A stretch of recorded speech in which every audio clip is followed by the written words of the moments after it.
Monsieur Lam Min Tuan, un homme de 83 ans, portant des vêtements en lambeaux et des sandales en plastique usé, traînant un vieux sac lourd à la main, est entré dans la banque. Les yeux du jeune employé de banque, nommé Truong Van Ai, balayaient de la tête aux pieds un mépris évident, brisant le silence dans l'espace luxueux de la banque. Truong regarda le vieil homme et éleva la voix, « Va ailleurs.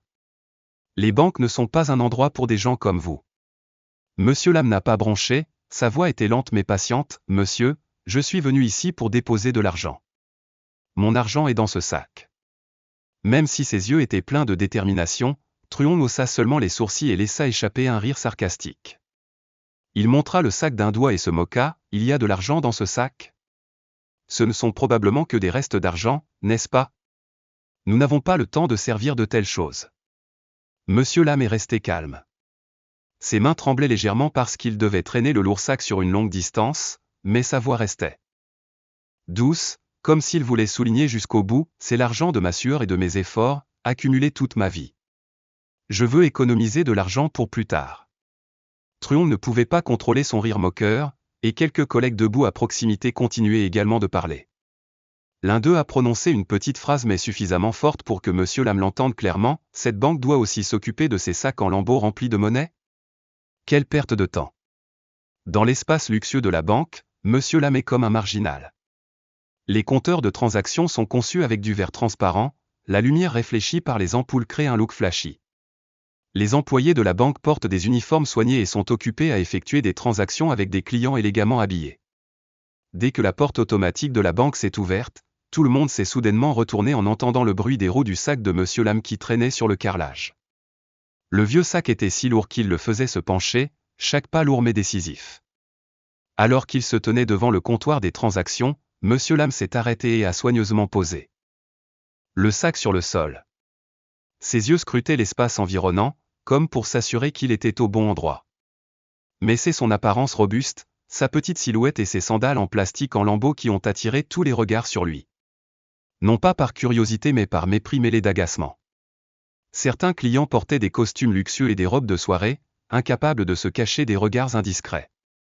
Une femme d'âge moyen portant des bijoux étincelants a murmuré à l'homme assis à côté d'elle, « Est-ce que cette banque laisse entrer des gens comme ça maintenant ?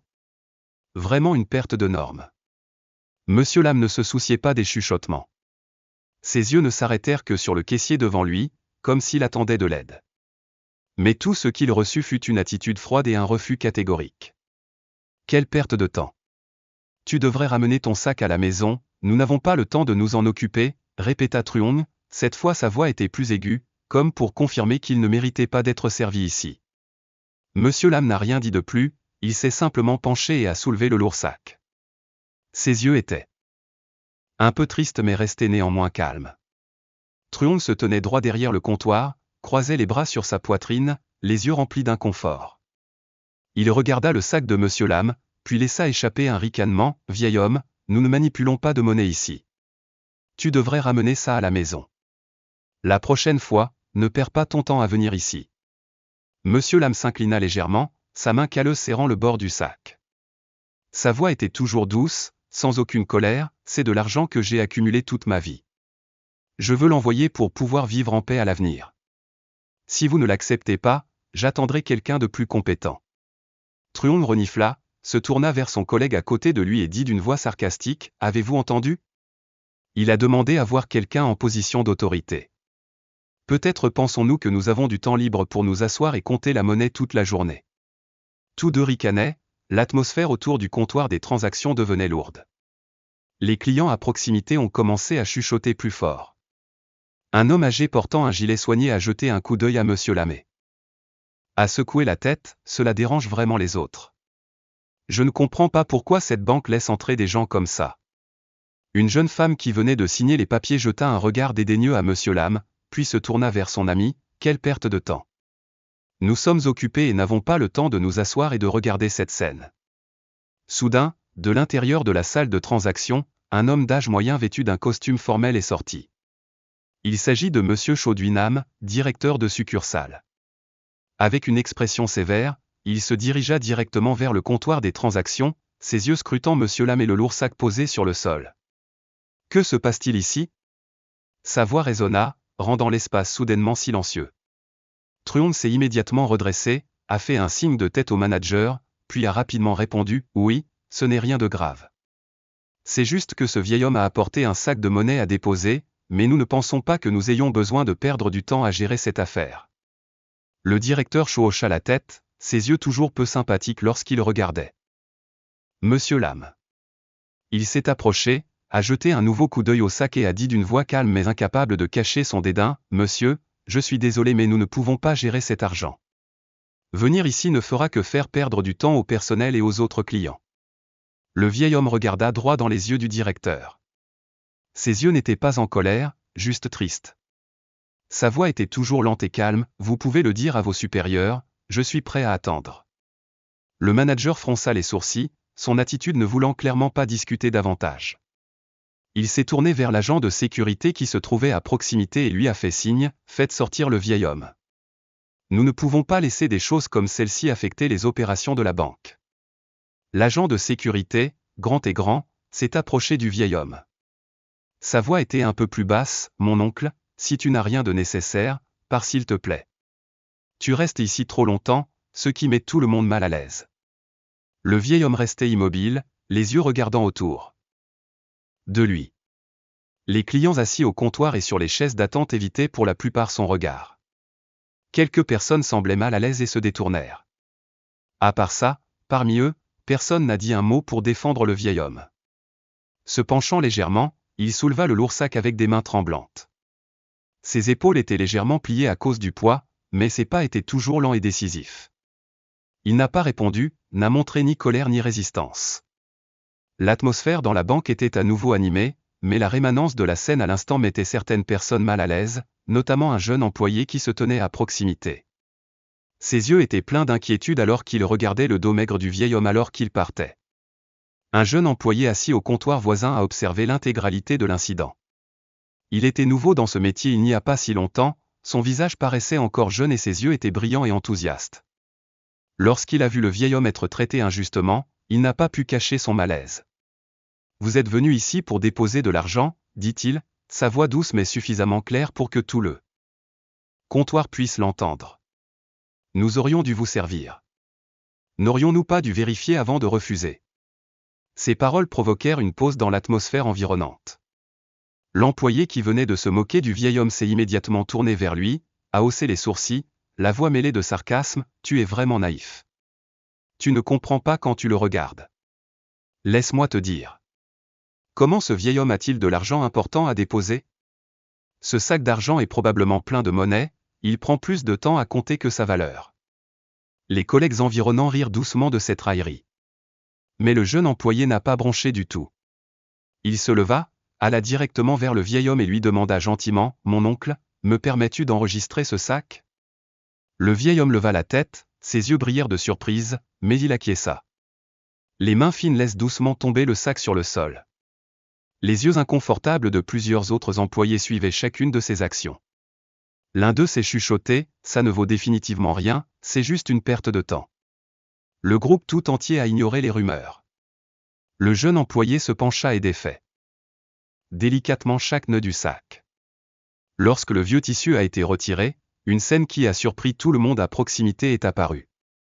À l'intérieur se trouvent des dizaines de piles de monnaie soigneusement disposées et soigneusement liées. L'ensemble du compteur de transactions se tut soudainement. Les sourires ont tout simplement disparu, remplacés par les yeux surpris et légèrement confus du personnel. Un collègue qui se tenait à proximité a laissé échapper doucement, « Est-ce tout le changement ?» Le jeune employé sortit soigneusement chaque liasse d'argent, la posa sur le comptoir, puis se tourna vers le vieil homme et lui dit, « Grand-père, depuis combien de temps économises-tu cet argent ?» Le vieil homme répondit doucement, d'une voix calme mais pleine de fierté, « Toute ma vie. C'est de l'argent provenant de la vente de billets de loterie, de la collecte de restes et du travail d'ouvrier. Au fil des années, j'économise chaque centime. » Les personnes qui se trouvaient à proximité, notamment les employés et les clients, ont été surprises d'entendre cette réponse. Un sentiment de honte commença à apparaître sur les visages de ceux qui venaient de se moquer du vieil homme. Le jeune employé regardait silencieusement les tas d'argent. Bien qu'il s'agisse d'une petite monnaie, le montant est si important qu'on peut immédiatement voir qu'il ne s'agit pas d'une petite somme d'argent. Il ramassa un tas d'argent, les mains tremblant légèrement, puis se tourna pour regarder le gérant qui se tenait à quelques pas de là, avec un air confus sur le visage. « Monsieur, cette somme d'argent n'est pas petite. Nous devons la gérer immédiatement. » Le manager ne pouvait rien dire pour le moment, il restait simplement immobile. Ses yeux parcoururent les piles d'argent sur le comptoir et s'arrêtèrent sur le visage calme du vieil homme. L'atmosphère dans la banque semblait complètement se calmer, ne laissant que la surprise de tous. La caisse enregistreuse au comptoir a commencé à cliquer. Chaque pile de monnaie était soigneusement placée par le jeune employé, la quantité augmentant progressivement sur l'écran. De quelques millions à plusieurs dizaines de millions, alors bien au-delà de ce que chacun imaginait. L'atmosphère dans la banque était glaciale en ce moment. Les employés qui se moquaient auparavant du vieil homme se tenaient désormais immobiles, les yeux fixés sur l'écran de la caisse.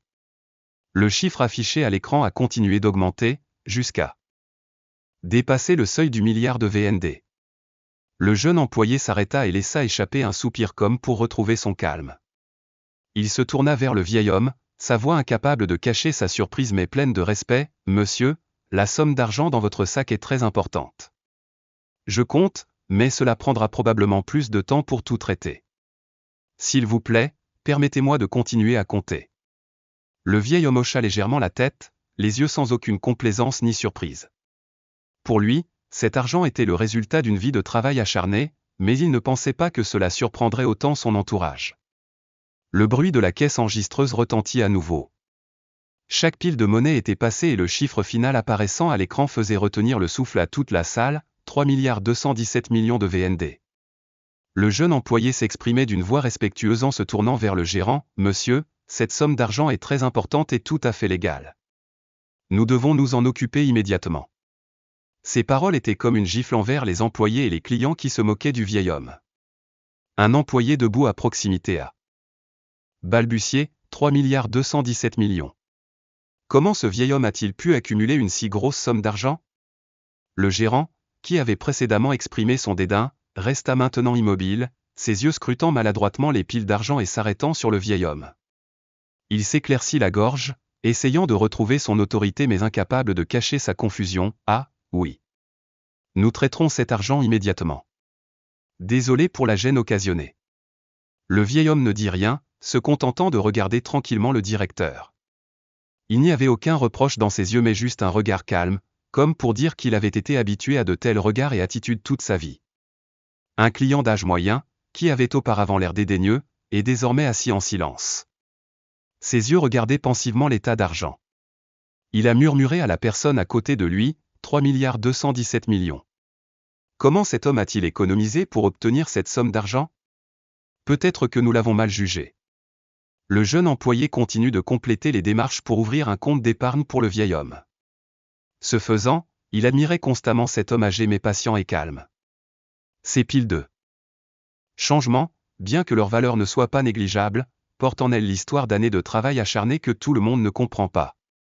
Lorsque toutes les démarches furent presque terminées, le jeune employé se tourna vers le vieil homme, la voix pleine de respect. « Monsieur, votre argent a été compté et entièrement enregistré. Voulez-vous le déposer en totalité sur votre livret d'épargne ou en garder une partie pour l'utiliser ?» Le vieil homme sourit gentiment et dit, « Envoyez tout cela dans mes économies. Je n'ai pas besoin de grand-chose, j'ai juste besoin d'un endroit sûr pour cet argent. Merci. » Les paroles simples mais significatives du vieil homme ont fait baisser les yeux de nombreuses personnes dans la salle des marchés. Les regards dédaigneux et le dédain du début ont désormais disparu. Au lieu de cela, il y eut un silence gêné et respectueux. Le directeur, debout à proximité, les lèvres pincées, incapable de dire un mot. Il hocha la tête, faisant signe au jeune employé de continuer à s'occuper, mais intérieurement, il ne put s'empêcher d'avoir honte de son attitude initiale. Les gens qui se trouvaient à proximité, employés et clients, regardaient tranquillement le vieil homme.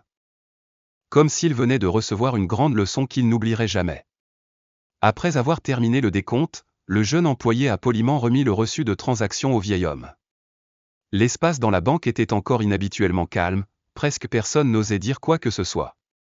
Mais un client riche, vêtu d'un costume coûteux, incapable de réprimer ma curiosité, je me suis approché et j'ai demandé au vieil homme comment il avait accumulé autant d'argent. Je ne m'y attendais vraiment pas. Le vieil homme releva la tête, ses yeux étaient doux et pleins de calme. Il sourit doucement, sa voix lente mais chaleureuse, « Ce n'est rien de grand, mon frère. Je suis juste une personne qui vend des billets de loterie et ramasse les restes. Je fais ce travail depuis des décennies. Chaque centime que je gagne est dû à l'effort, à la sueur et aux larmes. Des jours de pluie aux journées chaudes et ensoleillées, je ne dépense pas beaucoup, je garde juste chaque centime, économisant pour avoir un dépôt sûr pour ma vieillesse. Parce que je comprends que personne ne prend mieux soin de toi que toi-même. Les paroles véridiques du vieil homme étaient comme une brise fraîche soufflant dans la pièce étouffante. Tout le monde dans la banque, des employés aux clients, n'a pu cacher sa surprise et son émotion. Une jeune femme se tenait à proximité, baissant silencieusement la tête. Un jour, elle a murmuré sarcastiquement à son ami que le vieil homme était une personne inutile. Mais maintenant, ces mots la mettaient extrêmement embarrassée. Un autre employé de banque, qui s'était moqué de lui auparavant, n'ose plus lever les yeux. Il se tourna maladroitement vers son collègue et soupira doucement, « Nous avions vraiment tort. Nous ne nous attendions pas à ce qu'il économise une telle fortune, mais en menant une vie incroyablement frugale. » Le jeune employé, le seul à avoir initialement défendu le vieil homme, tenait le reçu dans sa main. Avant de le lui rendre respectueusement, il baissa la tête et dit, « Grand-père, je t'admire vraiment. Pas seulement pour cet argent, mais pour ta patience et ta forte volonté. Merci de m'avoir donné, ainsi qu'à tout le monde ici, une grande leçon. » Le vieil homme hocha légèrement la tête. Ses yeux étaient ouverts, mais il y avait un doux sourire. Il a répondu, « Ce n'est rien, mon frère. Tout le monde connaîtra des moments difficiles dans la vie. J'espère juste que tout le monde se respecte, peu importe à quoi il ressemble extérieurement. » Son histoire s'est rapidement répandue dans la pièce. Certains clients, qui auparavant parlaient avec mépris, se sont maintenant calmés et ont regardé le vieil homme avec des yeux respectueux. L'un d'eux s'est même approché, s'est incliné doucement et a dit, « Vieil homme, tu m'as fait repenser beaucoup de choses.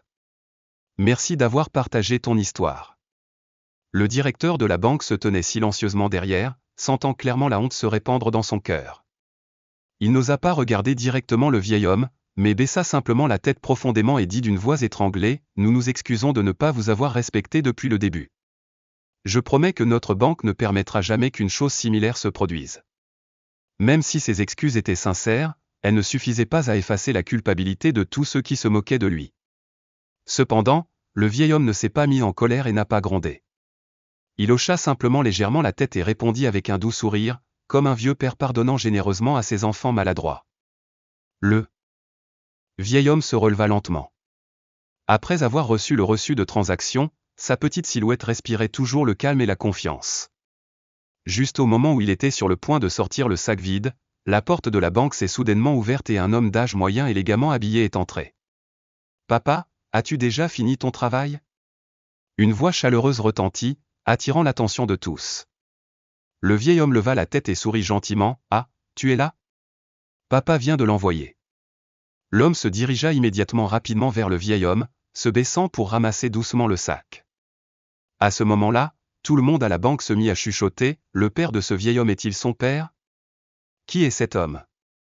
Il a l'air très puissant. » Sans laisser tout le monde se demander longtemps, un client à proximité a reconnu l'homme d'âge moyen et s'est exclamé, « C'est Monsieur Lam. Il est le président de la plus grande entreprise de construction de la région. » Incroyable. Ces mots ont stupéfié tous les employés et clients de la banque. Leurs yeux se tournèrent de l'homme d'âge moyen vers le vieil homme, puis se tournèrent l'un vers l'autre avec une surprise non dissimulée. L'homme d'âge moyen, tenant toujours le sac dans une main, se tourna vers tout le monde à la banque et dit d'une voix pleine de fierté, « Oui, c'est mon père. Mais mon père a toujours voulu vivre une vie simple et indépendante. Je l'ai invité à plusieurs reprises à se reposer et à vivre avec la famille, mais il a toujours refusé. Il a dit que ce n'est que lorsqu'il gérera son propre argent et sa vie qu'il se sentira en sécurité. Tout l'argent que vous venez de voir est le résultat de toute une vie de travail acharné de mon père. » Toute la banque était silencieuse. Les employés qui se moquaient auparavant du vieil homme n'osaient plus lever la tête. Le directeur, qui avait ordonné son expulsion de la banque, restait comme pétrifié, les yeux rivés sur le sol, maladroit. Après quelques secondes de silence, le directeur de la banque s'approcha du vieil homme. Son visage était pâle, ses yeux remplis de regret. Il s'inclina profondément, la voix tremblante, « Monsieur, nous sommes vraiment désolés de vous avoir manqué de respect depuis le début. Je ne sais vraiment pas qui vous êtes. » Les autres employés inclinèrent également la tête à l'unisson. Certains murmurèrent, « Nous avions tort. Nous sommes vraiment désolés. » Le vieil homme sourit, ses yeux étaient doux, sans aucun reproche. Il regarda directement le directeur, puis dit doucement, « Vous n'avez pas besoin de vous excuser auprès de moi. Mon identité n'est pas importante. Ce qui compte, c'est la façon dont nous nous traitons les uns les autres, peu importe qui c'est, peu importe comment il s'habille ou ce qu'il porte, tout le monde mérite le respect. » Ces mots étaient comme un vent balayant la pièce, balayant l'embarras et laissant une grande leçon à toutes les personnes présentes. Le fils du vieil homme se tenait à côté de lui, acquiesçant de la tête. Il se tourna vers l'employé de banque et dit, d'une voix franche mais non moins douce, « J'espère que l'histoire d'aujourd'hui sera une leçon pour nous tous. Ne laissez pas l'apparence ou les stéréotypes obscurcir la façon dont nous percevons les autres. » Les employés et les directeurs de la banque se taisaient et hochaient la tête. Ses yeux étaient remplis de regret. Le vieil homme se releva lentement, s'agrippant au bras de son fils. Ce petit chiffre ne fait plus sentir les gens à leur place mais dégage une forte aura, comme une leçon vivante sur la dignité et l'estime de soi. La pièce, qui avait été bruyante et méprisante à son entrée, était désormais remplie de respect et de contemplation. Une fois toutes les procédures terminées, le vieil homme se leva lentement. Ses fines épaules se redressèrent légèrement, ses yeux regardant son fils étaient pleins de satisfaction. Le fils, d'apparence élégante, prit la main de son père et l'aida à sortir du comptoir des transactions. Tout le monde dans la banque, des clients aux employés, observait en silence la silhouette du père et du fils. Leurs yeux n'étaient plus méprisants ou curieux, mais étaient remplis de respect mêlé d'appréciation. Giac a regretté le décès du vieil homme, le jeune employé, seul à s'être levé pour le protéger depuis le début, s'est profondément incliné. Voix remplie d'admiration, « Grand-père, merci de m'avoir donné une belle leçon. Je te souhaite une bonne santé. » Le vieil homme se retourna, regarda le jeune homme avec des yeux doux et lui fit un léger sourire, « Merci. Les gens comme vous feront beaucoup de bonnes choses à l'avenir. » Lorsque le vieil homme et son fils franchirent la porte de la banque, une atmosphère étrange enveloppa la pièce.